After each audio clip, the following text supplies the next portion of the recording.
Hello friends and neighbors, well it's September 1st and that means it's not only the first day of VEDS for myself and Coded Lock Films, but it's also the day that the Hogwarts Express is leaving for another year at Hogwarts School Witchcraft and Wizardry. And so, in honor of that, we are going to finally review the final Harry Potter movie, Harry Potter and the Deathly Hallows Part 2. I don't know about you, Jesse, but like everybody has been clamoring for me to do this review for the longest time, so I'm glad we're finally getting around to it. Yeah, I've been really lazy on the summer movie season so far. I'm not gonna lie. I've fallen really behind just with settling into a new job and moving back. Honestly, I don't think I've reviewed anything from the summer since Pirates, so. Yeah, I don't think I have either. Have I? Yeah. I know I've written stuff, but I haven't filmed any of it. Yeah, I've been behind on reviews in general. But anyway, Harry Potter and the Deathly Hallows. We're going to start kind of like we did with Pirates by giving sort of an overview of the previous 7 movies. In general, just to give a broad generalization of my feeling, I felt like they started off really strong with 1 and 2. They kind of fell off with 3, though I don't think 3 is as bad as everybody else seems to think it is. They really fell off with 4, and then they came back with 5 really strongly. 6 they dipped down a little bit, and then the first part of Part 7 was really great, and I was really looking forward to seeing how they were going to conclude this series. So it's kind of had its ups and downs, but in general, not too bad. Yeah, I would definitely have to agree with that. I am one of the more staunch supporters of movie 3 than a lot of people I know. Mm-hmm. Yeah, like I said, a lot of people seem to have these really negative opinions on it. I mean, I don't think it was as good as some of the others, but yeah. I did like it, and I thought it was pretty good. I think what threw people is that it was such a dramatic shift of tone from movie 2 to movie 3. I could see that. Yeah, and honestly, I think if they had made it like movie 3 from the beginning, it wouldn't have been quite as jarring. And I think on its own, it's not a bad movie. And I remember thinking it wasn't a bad movie at the time, but it's just such a jarring change of tone. Yeah, I would agree with that. But we're not here to talk about movie 3. No, we're not. We are here to talk about. Yeah, no, that will come with the Harry Potter Books versus Movies review. So the final Harry Potter movie, general opinion, I thought it was very well done. I was very happy with what they did. I was actually surprisingly happy with the stuff that they actually did change, with the stuff that they added. And they did add a few scenes that did kind of change some things around. But in general, I thought, for the most part, this really did serve the story well. I thought so too, and I'm in kind of a unique position from a lot of other Harry Potter nerds in that I'm really better, I think, than, I shouldn't say all, but most, at sort of separating the movies and the books as entities. Mm-hmm. And I've only read Deathly Hallows once. And I did that very much on purpose because I wanted to come into this movie as fresh as I possibly could. Yeah. And I need to read it again now that I can. Yeah. But and I think I've only read it a couple of times. But yeah, I would definitely agree that I'm kind of the same way. Like I even look at the mythology slightly different. There's a book mythology and a movie mythology. And you kind of have to look at them as separate entities. Though in general, even the ones that weren't as faithful, they were still pretty faithful to the plot of the books. Pretty much, yeah. And even my issues with 4 aren't so much rooted in deviations from the books as much as radical mischaracterization. Oh yeah, that's mine too. I just don't think it's a good movie in general. Right. Yeah, but again, movie 7. Movie 7. we can keep talking about all the movies all we want here, but there was the ending was a little off for me. Not the epilogue. The epilogue I was fine with. But just the closing part of the Battle of Hogwarts. Like, the Battle of Hogwarts in general was amazing. Like, yes, I loved it. It was just, like, epic from beginning to end. This movie was essentially one big climax. It was, yeah. It was a huge climax. Great stuff with Neville. Great stuff from Ray Fiennes playing Voldemort. And I like that you actually got to see him weaken as the Horcruxes were being destroyed. I actually liked that little touch that they threw in. Yeah. What I didn't like so much was... after, spoiler alert, I'll put that at the beginning, after Harry came back, after he died and then he came back, I felt like that closing bit was less intellectual and more visual.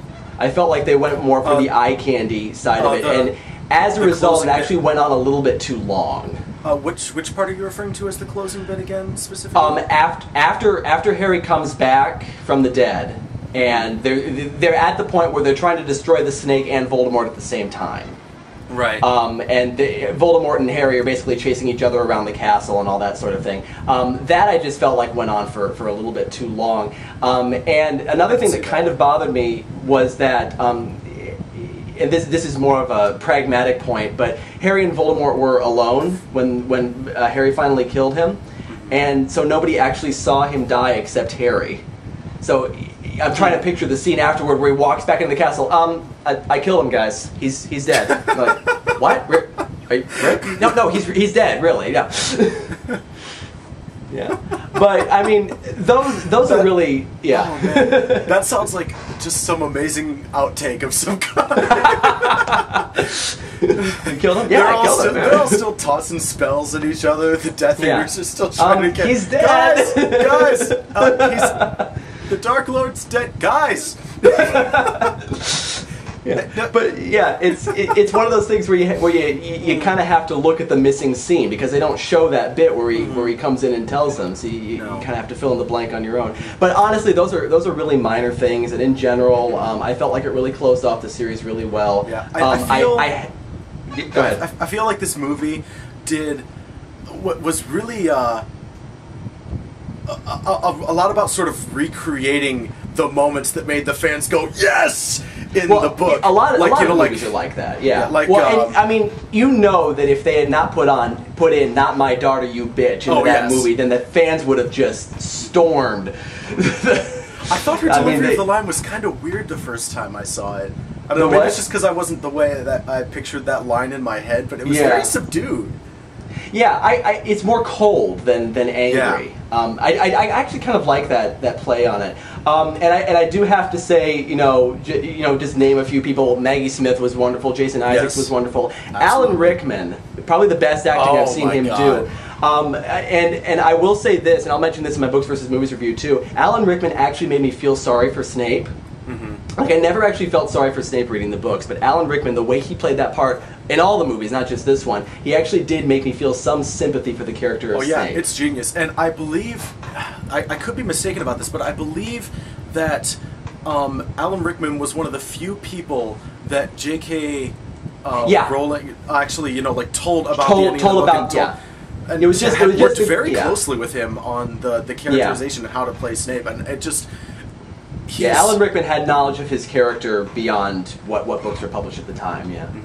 I mean, he's kind of like the Obi-Wan Kenobi of the Harry Potter universe for me. In that he's like one of the few things that I absolutely love across all the movies. And not even Obi-Wan Kenobi, because I didn't like him in the first Star Wars movie. But anyway, I think he's just.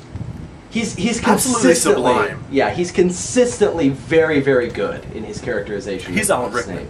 He's Alan Rickman. Yeah, you can't get much. It's like saying he's John Hurt. They're just some people. Yeah. Yeah, exactly. And John Hurt was good for as brief a time as he was. Oh yes. Oh God, I love John Hurt as Oliver. I mean, I'm disappointed that he didn't get a bigger role in the series, but he did really well with the role that he got. He does he just steals any scene he's in. He does. Yeah, that's just the power of John Hurt. Yeah. My freaking phone. Yeah. Well, Shut up. Yeah. All right. We're probably about out of time here. So yeah, we're thoughts? about 8 minutes into it at the moment, I think. Yeah. So any closing thoughts? All in all, I thought it was really good. For what it's worth, I thought it followed the book pretty well. I thought the characterization was great. I thought the action was, for the most part, really, really good. I liked the dueling. I liked pretty much everything about this movie. Yeah, I'm the same way. All in all, really solid movie. Definitely towards the top in my ranking of how the movies stack up. And on the worth meter, I would give this a worth owning, definitely. I would have to say the same. Yeah, definitely. Yeah, so when it comes out, get this movie. All right, well, that about does it for this, and we hope that you will join both myself and Coded Lock Reviews for the remainder of VEDS Vlog every day in September. So until next time, I'm Matt Guyan. And I'm Jesse Coder. And we'll see you around. Bye. See you later.